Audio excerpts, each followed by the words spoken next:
इंद्रायणी नदीच्या ब्ल्यू लाईनमधील 29 बंगल्यांवर कारवाई करण्यात आली। पिंपरी चिंचवड महानगरपालिकेकडून पोलीस बंदोबस्तात कारवाई करण्यात आली। बंगले जमीनदोस्त करण्याची तयारी आता करण्यात आली। पिंपरी चिंचवड शहरातील इंद्रायणी नदीपात्रातील निळ्या पूर रेषेत उभारण्यात आलेल्या 29 अनधिकृत बंगल्यांवर आज पिंपरी चिंचवड महानगरपालिकेने कारवाई केलेली आहे।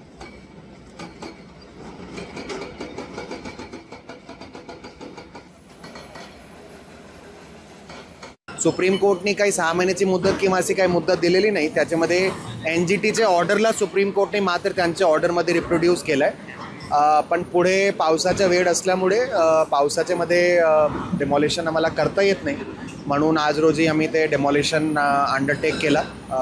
मागे आपण 3-4 दिवसापासून लोकांना वॉर्निंग दिली होती, तर बऱ्यापैकी सर्व लोकांनी त्यांचा जे मूवेबल सामान होता ते सर्व ऑलरेडी आधीच शिफ्ट केला होता, आमची टीम येण्याआधीच। आणि त्यांनी त्या मानाने सुप्रीम कोर्टच्या ऑर्डरचा त्यांनीसुद्धा सन्मान करून आम्हालासुद्धा त्या प्रकारे त्याच्यामध्ये सहकार्य केलं। या संदर्भात आढावा घेतला आमचे प्रतिनिधी सुशांत ढुमरे यांनी। पाहूया। पिंपरी चिंचवड शहरामधील इंद्रायणी नदी काठी असलेल्या 29 बंगल्यावरती आज महानगरपालिकेकडून कारवाईला सुरुवात झालेली आहे। या ब्लू लाईनमध्ये हे सर्व 29 बंगले असल्याचा आक्षेप इथले जे पर्यावरण प्रेमी आहेत त्यांनी घेतला आणि त्यानंतर महानगरपालिकेने ह्या सर्वांना नोटीस दिली। परंतु इथले जे रहिवासी आहेत त्यांनी कोर्टामध्ये धाव घेतली आणि त्यांचा अर्ज देखील कोर्टाने फेटाळला आणि हे अनधिकृत बंगले असल्यामुळे महानगरपालिकेला हे जमीनदोस्त करण्याचे आदेश न्यायालयाने दिले आणि त्यानंतर आज पहाटेपासूनच या बंगल्यांवरती कारवाईला महानगरपालिकेकडनं सुरुवात करण्यात आलेली आहे। त्यामुळे हे सर्वजण आता बेघर झालेले आहेत। त्यामुळं ह्या सर्वांचा आता रोष देखील व्यक्त केला जातोय।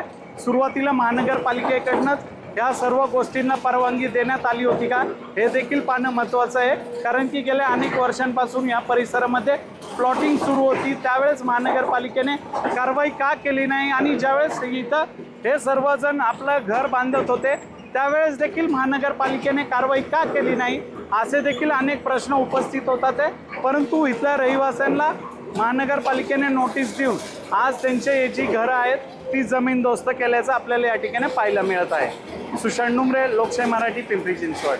मनोज जरे बिल्डर यांनी आम्हाला सुरुवातीला फसवलंय। त्यांनी आर झोन दाखवला, ग्रीन झोन असताना आर झोन दाखवून त्यांनी आमची फसवणूक केली। आमच्याकडून त्यांनी रिसर प्लॉट आम्हाला त्यांनी विकला। आम्ही बांधकाम सुरू केलं। बांधकाम सुरू केल्यानंतर आम्हाला प्रत्येक वेळेला नगरपालिकेच्या अधिकाऱ्यांनी त्रास दिला, पैसे खात गेले, तरी आम्ही आमचं बांधकाम पूर्ण केलं। कष्टाच्या पैशामधून आम्ही सगळ्यांनी बांधकाम पूर्ण केलेलं आहे आणि आज आमच्यावरती अशी म्हणजे वेळ आलेली आहे की आम्हाला बेघर करण्यात आलेलं आहे। प्रशासनाच्या चुकीमुळे झालेलं आहे। जर तुमचा ब्ल्यू लाईन आहे तर त्याचं रजिस्ट्री का होतं आणि रजिस्ट्री झाल्यानंतर PCMC का झोपली होती का त्या दिवशी की ज्यावेळेस ब्ल्यू लाईन आहे तर तिथं कुठं मार्किंग नाही, खरेदीखत का झालं?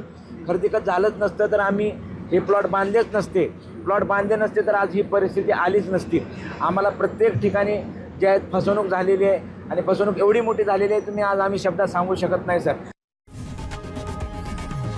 लोकशाही मराठी ऐका, पहा, जागरूक रहा।